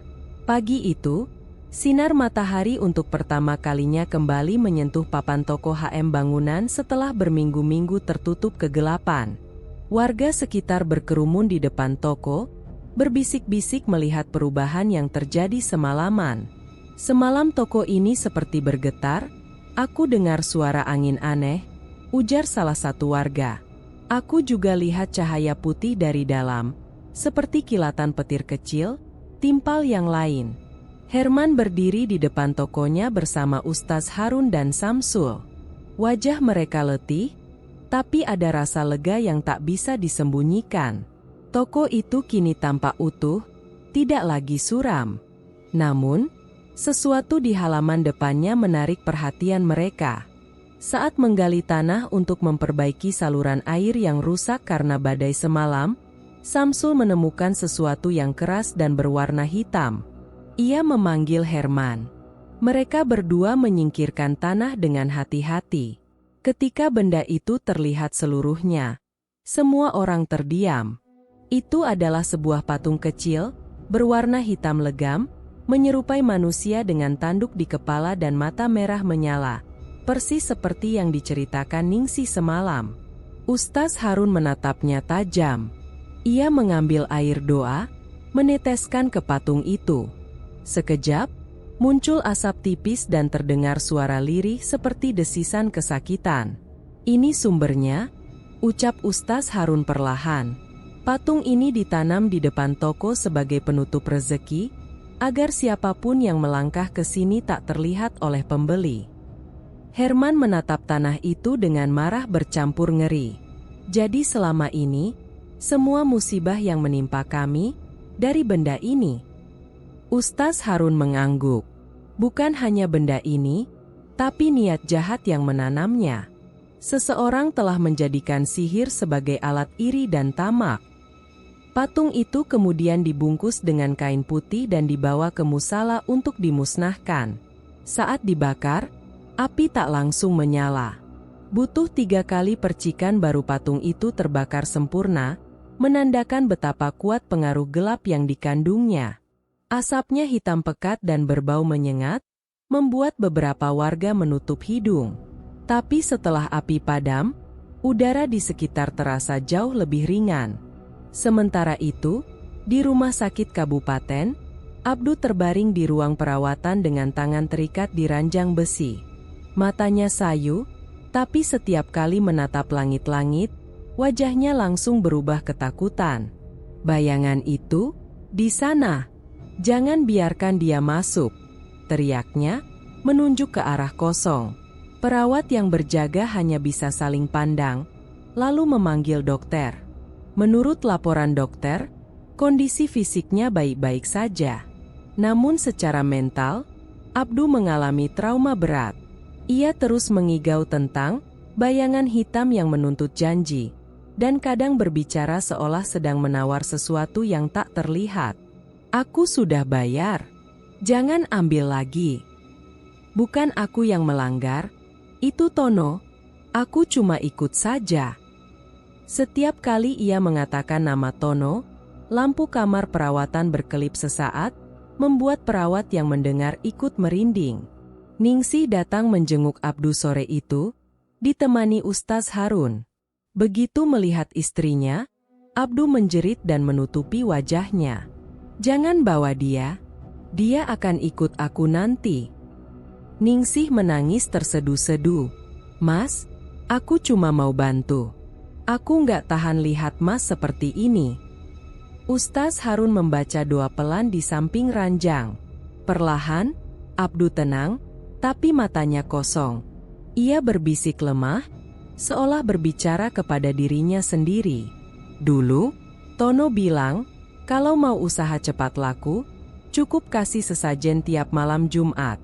Awalnya kecil, cuma kemenyan dan ayam kampung. Tapi makin lama, permintaannya bertambah, sampai akhirnya aku tak sanggup. Air mata Ningsih jatuh. Kau tega, Mas, demi uang, kau jual nyawa sendiri. Abdu menoleh perlahan, matanya basah dan ketakutan. Aku pikir itu cuma permainan. Tapi waktu pertama kali lihat patung itu menoleh sendiri, aku tahu aku sudah terlalu jauh. Ustaz Harun menghela napas panjang. Setan tak pernah memberi tanpa menuntut balasan. Dan sekarang, dia menagih yang dijanjikan. Malam mulai turun. Di luar rumah sakit, angin berhembus pelan membawa aroma kemenyan samar. Ustaz Harun merasakan hawa dingin menusuk ketika melangkah ke parkiran. Ia menatap ke arah bangsal tempat Abdu dirawat dan berbisik dalam hati. Ini belum selesai. Makhluk itu belum menyerah. Sementara di dalam kamar perawatan, Abdu kembali menggigil. Ia melihat bayangan hitam merayap di dinding, mendekat perlahan ke arahnya. Mata makhluk itu menyala merah, dan dari mulutnya terdengar suara parau. Kau berutang, Abdu, dan utang harus dibayar. Abdu menjerit histeris, tubuhnya menegang seperti disetrum. Alarm jantung di samping ranjang berbunyi keras, membuat perawat berlari masuk. Namun saat mereka tiba, tak ada siapapun selain Abdu yang terbaring dengan mata terbuka lebar. Menatap kosong ke langit-langit, bibirnya bergetar pelan seolah mengucap sesuatu yang tak terdengar. Pagi berikutnya, berita tentang Abdu yang tiba-tiba ambruk di rumah sakit menyebar ke seluruh kota. Banyak yang menganggap itu karma. Tapi bagi Herman dan Ningsih, itu hanya pengingat bahwa rahasia gelap tak pernah bisa dikubur selamanya. Pagi itu, kota masih dibalut kabut tipis ketika kabar mengejutkan menyebar cepat. Toko bangunan Abdu terbakar habis menjelang subuh. Warga berkerumun menyaksikan sisa bangunan yang hangus. Dinding-dindingnya gosong, atap runtuh, dan bau kayu terbakar bercampur dengan sesuatu yang lebih menyengat, seperti daging hangus. Anehnya, tidak ada sumber api yang jelas. Kompor padam, kabel listrik utuh, dan toko sudah lama tak beroperasi sejak Abdu dirawat. Beberapa warga bersumpah sempat melihat asap hitam menari di atas atap toko sesaat sebelum api muncul. Salah satu dari mereka berkata pelan, seperti ada bayangan besar yang tertawa di antara api. Petugas pemadam hanya menggeleng, menganggapnya sugesti. Tapi bagi yang tahu cerita sebenarnya, semua terasa seperti balasan yang datang tanpa bisa dihindari. Abdu kini hidup seperti orang asing di dunia yang dulu ia kuasai. Setelah keluar dari rumah sakit, ia tinggal sendirian di rumah kontrakan sempit di pinggir kota. Mobilnya dijual, tabungannya habis untuk biaya perawatan dan denda pinjaman bank. Ningsih, yang tak tahan dengan sifat dan ketakutannya, memutuskan pergi ke rumah orang tuanya. Setiap malam, Abdu duduk di pojok kamar sambil menatap kosong. Bayangan patung hitam itu masih menghantuinya. Kadang muncul di cermin, kadang dari dalam kegelapan sudut ruangan. Ia sering berteriak sendiri, "Aku sudah membayar. Aku sudah kehilangan semuanya." Tapi jawaban yang datang hanya desis angin dingin dan aroma kemenyan yang samar. Warga sekitar mulai menjauh. Ada yang bilang, setiap kali mereka lewat rumah Abdu, lampu di dalam selalu berkedip sendiri, dan suara langkah kaki terdengar meski tak ada siapa-siapa. Abdu benar-benar kehilangan segalanya. Harta, keluarga, dan kewarasannya. Karma datang perlahan, tidak dengan suara keras, tapi dengan kesunyian yang menelan hidupnya sedikit demi sedikit. Sementara itu, di sisi lain jalan, Toko HM Bangunan kembali seperti dulu. Warna catnya kembali cerah, pelanggan mulai berdatangan, dan suara tawar-menawar kembali terdengar setiap pagi.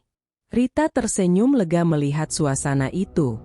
Ia sempat tak percaya toko mereka bisa pulih secepat ini. Namun Herman hanya menatap langit dan mengucap syukur. "Aku tidak ingin bangga karena musuh jatuh," katanya pelan kepada Samsul. "Aku hanya bersyukur Allah masih memberi kami rezeki yang bersih." Samsul mengangguk. Abdu mendapat balasannya, "Pak, tapi saya kasihan juga. Orang yang terjerat hawa nafsu, akhirnya justru jadi korban sendiri." Herman menepuk bahunya. "Benar, Samsul. Iri itu seperti api kecil. Kalau dibiarkan, bisa membakar seluruh hidup." Hari demi hari, pelanggan semakin ramai. Bahkan beberapa yang dulu pindah ke toko Abdu kini kembali dengan rasa bersalah. "Maaf, Pak Herman," ujar salah satu pelanggan. "Dulu kami tertipu harga murah. Tapi ternyata, rasa nyaman itu cuma semu." Herman tersenyum tulus. "Tidak apa, Pak. Rezeki tidak pernah salah alamat."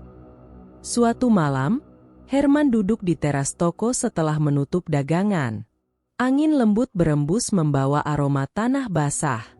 Ia menatap ke arah bekas bangunan toko Abdu yang kini hanya tersisa puing hitam. Di antara gelap, ia melihat sesuatu, bayangan samar menyerupai sosok Abdu berdiri di sana. Bukan menyeramkan, tapi muram. Bayangan itu menatap ke arah Herman beberapa detik, lalu perlahan memudar bersama angin malam. Rita yang baru keluar membawakan teh sempat bertanya, "Mas, siapa yang tadi Mas lihat di seberang?" Herman hanya tersenyum. "Mungkin cuma bayangan masa lalu." Ia menatap cangkir teh di tangannya, uapnya menari di udara. Kalau saja Abdu sabar sedikit, mungkin semuanya akan berbeda. Keesokan harinya, Ustaz Harun datang ke toko membawa kabar. "Abdu ditemukan meninggal pagi ini di rumah kontrakannya," ucapnya perlahan. Warga bilang, wajahnya menatap ke arah cermin dengan mata terbuka lebar. Di dinding, ada bekas jelaga menyerupai bayangan patung kecil. Rita menutup mulutnya terkejut, sementara Herman menunduk lama. Akhirnya, ia hanya berucap pelan, "Setiap perjanjian dengan setan selalu berakhir sama, penyesalan." Ustaz Harun mengangguk setuju. "Benar.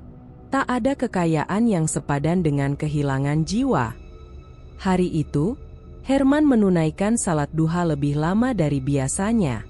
Dalam doanya, ia tak meminta lebih, hanya satu hal. Semoga dirinya dan keluarganya selalu dijauhkan dari keserakahan yang membutakan mata hati. Sore harinya, cahaya matahari menyinari papan besar bertuliskan, HM Bangunan Amanah dan Terpercaya. Tulisan itu seolah menjadi simbol kemenangan yang bukan tentang harta, tapi tentang kejujuran yang tetap teguh meski diserang oleh iri dan sihir. Beberapa bulan telah berlalu sejak kebakaran toko bangunan Abdu. Warga perlahan melupakan tragedi itu. Hanya puing hangus dan tembok retak yang tersisa, kini tertutup semak liar dan debu proyek dari jalan yang sedang diperlebar. Namun, pada suatu siang yang terik, kejadian tak terduga kembali mengguncang. Seorang pekerja proyek bernama Joko sedang menggali tanah di sisi reruntuhan bekas toko Abdu untuk menanam tiang beton. Sekopnya menghantam sesuatu yang keras. Ia mengira itu batu, tapi setelah disingkirkan, benda itu menampakkan bentuk aneh, kecil, hitam, dan menyerupai patung manusia dengan tanduk di kepala. Joko memungutnya sambil mengerutkan dahi. "Waduh, benda apa ini? Kok kayaknya serem?" gumamnya. Saat ia mengusap debu di permukaannya, matanya terpaku. Patung itu tampak seperti tersenyum, senyum tipis yang tak alami. Entah kenapa, udara di sekelilingnya mendadak dingin, padahal matahari sedang terik. "Sudah, jangan pegang lama-lama," ujar mandornya, Pak Wito, dengan nada gusar. "Taruh aja, nanti biar polisi yang urus." Tak lama kemudian, tim kepolisian datang dan membawa patung itu ke kantor sektor. Mereka menduga benda itu peninggalan Abdu atau mungkin barang bukti dari penyelidikan sebelumnya. Namun, sejak patung itu dibawa, hal-hal aneh mulai terjadi. Malamnya, petugas jaga bernama Aibtu Rendra mendadak terbangun dari tidurnya dengan napas tersengal. Keringat dingin membasahi tubuhnya. Ia bermimpi seseorang mengetuk pintu pos jaga berulang kali. Saat dibuka, tak ada siapa-siapa, hanya patung hitam itu yang berdiri di depan pintu dengan senyum yang sama.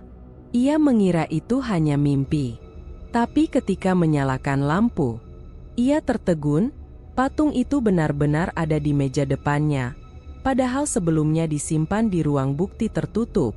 Rendra menjerit, memanggil rekan jaga. Tapi saat mereka datang, patung itu sudah tak ada. Mereka mengira Rendra stres karena kelelahan, meski wajah pucatnya mengatakan sebaliknya. Keesokan paginya, kabar aneh itu sampai ke telinga Ustaz Harun. Salah satu anggota kepolisian yang pernah mengenalnya mendatangi rumahnya. "Ustaz, mungkin ini terdengar aneh," katanya pelan, "tapi kami menemukan patung seperti yang dulu di toko Abdu. Setelah dibawa ke kantor, petugas kami jadi ketakutan. Bisa tolong lihat?" Ustaz Harun mengangguk tanpa banyak bicara. Ia tahu bahwa perkara seperti ini tidak boleh dianggap remeh. Apalagi jika benda itu masih membawa energi dari perjanjian lama. Sesampainya di kantor polisi, suasana terasa berat. Beberapa petugas mengaku mendengar suara seperti bisikan ketika melewati ruang bukti. Bahkan ada yang mencium bau amis seperti darah yang mengering. Ketika Ustaz Harun melihat patung itu, wajahnya langsung tegang. "Ini bukan patung biasa," ucapnya. "Benda ini sudah menjadi tempat berdiamnya jin yang terikat perjanjian dengan manusia. Selama tidak dikembalikan ke asalnya, ia akan terus mencari tuan baru." Atas saran Ustaz Harun, polisi akhirnya memutuskan untuk mengubur patung itu jauh dari kota. Di tanah kosong dekat hutan di daerah pegunungan. Hanya 3 orang yang ikut dalam proses itu. Ustaz Harun, Aibtu Rendra, dan Pak Wito, mandor proyek yang menemukannya pertama kali. Mereka berangkat sore hari. Udara dingin, langit mendung, dan suara petir samar terdengar dari kejauhan. Ustaz Harun membawa air doa dan garam, sementara Rendra memegang kotak besi berisi patung itu. Sesampainya di lokasi, mereka menggali lubang sedalam 2 meter. Begitu kotak dibuka, hawa dingin menyergap. Patung itu tampak sedikit berbeda, matanya kini retak, tapi di sela retakan itu muncul kilau merah samar. Rendra mundur setapak. "Ustaz, patungnya berubah." Ustaz Harun menatapnya dengan tenang. Ia tidak suka dipindahkan. "Cepat, kubur sekarang." Mereka menimbun tanah sambil membaca doa. Angin berputar kencang, membuat daun-daun beterbangan.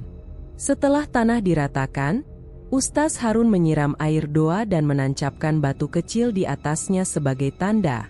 "Mulai malam ini," ucapnya pelan, "tak ada yang boleh mendekati tempat ini. Benda itu harus tidur di tanah, tidak boleh disentuh lagi oleh manusia." Malam itu, langit kota terasa tenang. Tidak ada kilat, tidak ada gemuruh. Namun, di rumah Aibtu Rendra, jam dinding tiba-tiba berhenti tepat pukul 00. Ia terbangun, menatap sekeliling, dan mendengar bisikan halus dari arah jendela. "Terima kasih, sudah mengembalikan aku ke tanah." Rendra tertegun, lalu menunduk membaca doa.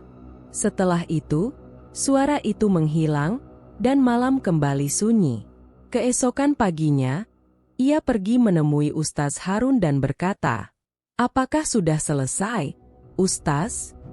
Ustaz Harun menatap jauh ke arah gunung. "Untuk sementara, iya," jawabnya pelan. "Tapi ingat, Selama manusia masih memuja harta lebih dari Tuhan, patung seperti itu akan selalu menemukan jalan untuk lahir kembali. Sementara itu, di kejauhan, seorang anak kecil yang bermain di sungai menemukan benda kecil berwarna hitam tersangkut di batu, mirip potongan kecil dari patung yang sama. Dan di langit, awan hitam tipis berputar pelan. Beberapa bulan telah berlalu sejak kejadian terakhir yang mengguncang kota kecil itu. Toko HM bangunan kini berjalan seperti sedia kala. Pelanggan datang silih berganti, dan suara tawa kembali terdengar di antara rak semen, cat, dan besi. Herman dan Rita menjalani hari-hari mereka dengan damai. Setiap pagi, mereka membuka toko dengan doa, dan setiap malam menutupnya dengan ucapan syukur. Tak ada lagi gangguan, tak ada kabut hitam, tak ada bau kemenyan seperti dulu. Namun, di hati Herman, ada satu hal yang belum hilang, rasa iba kepada Abdu. Bukan karena dendam, tapi karena menyadari bahwa manusia bisa berubah begitu jauh hanya karena iri dan rakus. Samsul, yang kini menjadi tangan kanan Herman, membantu mengatur barang dan melayani pelanggan dengan semangat. Toko HM bahkan membuka cabang kecil di desa sebelah. Orang-orang sering berkata, rezeki Pak Herman gak pernah surut, karena jujur dan gak sombong. Herman hanya tersenyum setiap kali mendengar pujian itu. Ia tahu betul, semua yang ia punya sekarang bukan hasil kerja sendiri, tapi karena pertolongan Tuhan dan keteguhan hati di saat gelap. Rita pun lebih tenang. Ia sering duduk di beranda toko sambil memandangi jalan yang kini sepi setelah toko Abdu rata dengan tanah. Di sana, rumput liar tumbuh menutupi bekas fondasi yang dulu berdiri megah. Sesekali, warga lewat sambil berbisik pelan, takut membicarakan tempat itu terlalu lama. Suatu malam, selepas Isya, Herman menutup toko sendirian. Rita sudah lebih dulu tidur, sementara Samsul pulang lebih awal karena anaknya sakit. Angin malam bertiup lembut, membawa aroma tanah dan suara jangkrik yang bersahut-sahutan.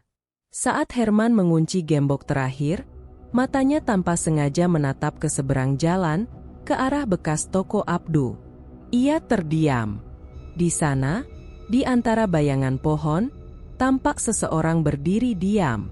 Tubuhnya kurus, wajahnya pucat, dan pakaian lusuhnya tertiup angin. Wajah itu tak asing. Abdu, bisik Herman tanpa sadar. Sosok itu menatapnya lama, lalu tersenyum samar, bukan senyum jahat, melainkan seperti seseorang yang menyesal dan ingin berpamitan. Mata Herman bergetar. Ia melangkah maju, tapi sebelum sempat menyeberang, bayangan itu perlahan memudar. Lenyap seperti asap tertiup angin. Herman berdiri lama di tempatnya, memandangi kegelapan yang kini kosong.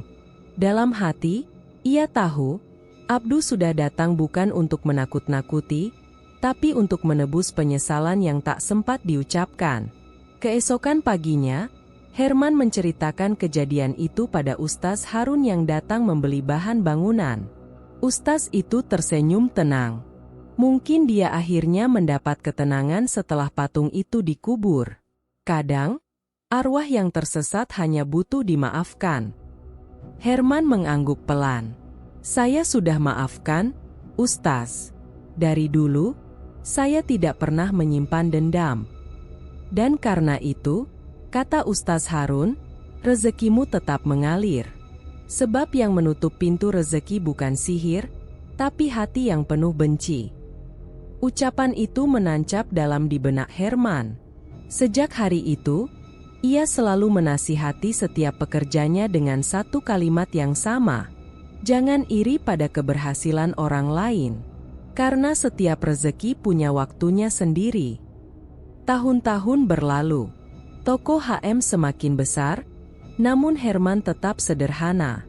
Ia masih berdiri di depan tokonya setiap pagi, menyapa pelanggan dengan senyum yang sama seperti dulu. Kadang, jika ia memandang ke arah bekas toko Abdu yang kini menjadi taman kecil milik warga, Ia bisa merasakan hembusan angin lembut dan samar-samar mendengar bisikan, "Terima kasih, sudah mengampuni." Herman menatap langit biru, lalu tersenyum tipis. Ia tahu, perjalanan ini telah mengajarkan satu hal penting, bahwa keserakahan bukan jalan menuju kaya, melainkan gerbang menuju kehancuran. Sementara kejujuran dan keikhlasan adalah kunci sejati yang membuka pintu rezeki dan menutup jalan bagi kegelapan. Hati yang tamak tak akan pernah puas, dan jiwa yang iri tak akan pernah tenang. Rezeki bukan tentang siapa yang paling cepat, tapi siapa yang paling tulus menjaga langkahnya. Kabut pagi menyelimuti jalan tempat dua toko itu dulu berdiri. Satu hancur oleh keserakahan, dan satu bertahan oleh keikhlasan. Kisah mereka menjadi bisik-bisik yang diingat warga sebagai peringatan, bahwa setan tak selalu datang dengan tanduk.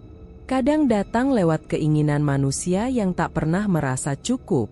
Kalau kamu suka cerita ini, jangan lupa like, share, dan subscribe, agar kamu nggak ketinggalan kisah-kisah horor nyata dan fiksi seram lainnya.